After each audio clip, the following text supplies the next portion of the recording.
नमस्कार, स्वागत है आपका सिटी पोस्ट लाइव में। मैं हूं मुस्कान। सिवान विधानसभा सीट बिहार के सिवान जिले में है और इसका गठन 1951 में किया गया था। फिलहाल राजद के अवध बिहारी चौधरी उर्फ बिहारी यादव यहां के विधायक हैं, जो विधानसभा के स्पीकर भी रह चुके हैं। उन्होंने 2020 के चुनाव में बीजेपी के ओम प्रकाश यादव को हराकर इस सीट पर फिर से कब्जा जमाया था। इस पर बातचीत करने के लिए हमारे साथ मौजूद हैं chief editor Shrikant Pratyush. Sir, Siwan विधानसभा सीट का क्या हाल है, कौन किस पर भारी? देखिए, सिवान शाहबुद्दीन का माना जाता है, तो वहाँ हमेशा तो आरजेडी ही भारी रहता है। लेकिन इस बार सिवान से जेडीयू के सांसद जीते हैं, तो जनाधार बढ़ा है जेडीयू का। और बिहारी यादव 1985 से 2005 तक लगातार सिवान के विधायक रहे हैं। तो व्यासदेव प्रसाद ने 2005 से लगातार 3 बार इस विधानसभा सीट पर जीत हासिल की और 2020 के चुनाव में अवध बिहारी चौधरी को फिर जीत मिल गई। 76,785 वोट मिले थे उनको। और दूसरे स्थान पर थे बीजेपी के ओम प्रकाश यादव, जिन्होंने शाहबुद्दीन के गढ़ को तोड़ा था, पहली बार शाहबुद्दीन को हराया था जी। तो ये सीट अनारक्षित है, मतलब जनरल है। यहाँ के पहले विधायक शंकरनाथ थे, जो कांग्रेस के नेता थे। सिवान में सबसे ज़्यादा मुस्लिम वोटर है, तो यहाँ हमेशा मुस्लिमों का दबदबा रहा है। तो सर, कभी शाहबुद्दीन का खौफ चलता था, अब माहौल कैसा है? नहीं, अब शाहबुद्दीन के ज़माने में तो किसी दूसरी पार्टी का झंडा वहाँ लग ही नहीं सकता था, इतना खौफ था। लेकिन अब वो माहौल बदल गया है, अब खौफ में लोग नहीं जीते हैं। हर पार्टी का झंडा है, हर पार्टी अपना प्रचार करती है, हर पार्टी चुनाव भी लड़ती है। और उनका खौफ तो ओम प्रकाश यादव ने ही ख़त्म कर दिया था। बीजेपी के टिकट पर वो चुनाव भी लड़े थे। तो ओम प्रकाश यादव शाहबुद्दीन के खिलाफ खूब लड़े लड़ाई, निर्दलीय भी जीते चुनाव, फिर बीजेपी के टिकट पर चुनाव जीते। लेकिन कुछ दिनों से वो हाशिए पर हैं, चुनाव जीत नहीं पा रहे हैं।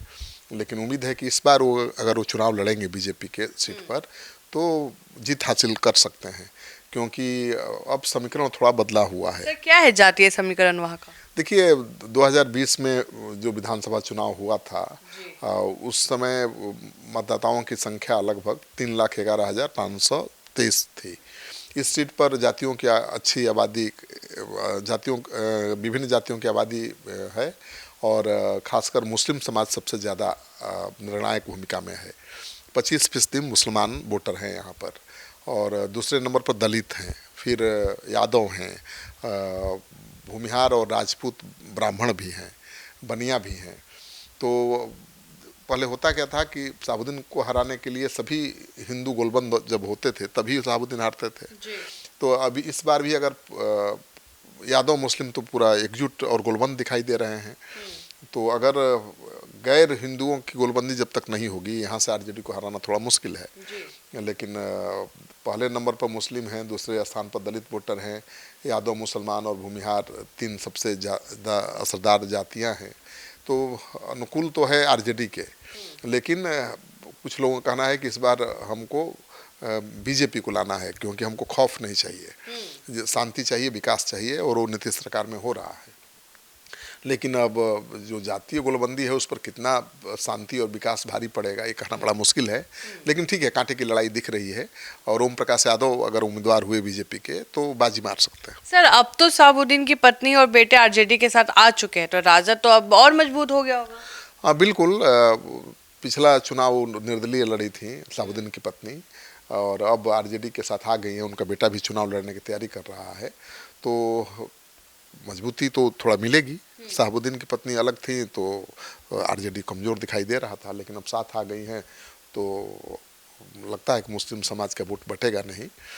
लेकिन अब देखना यह है कि एनडीए किसको उम्मीदवार बनाता है और वहाँ ध्रुवीकरण होता है या नहीं। ध्रुवीकरण होगा तब दिक्कत हो जाएगा आरजेडी को। ध्रुवीकरण नहीं हुआ तो यादव मुसलमान मिलकर ही आरजेडी की नैया पार लगा देंगे। सर, आप सर्वे कर रहे हैं, हर कॉन्स्टिट्यूएंसी में जा रहे हैं, आपके सर्वे में कौन किस पर भारी दिखाई दे रहा है?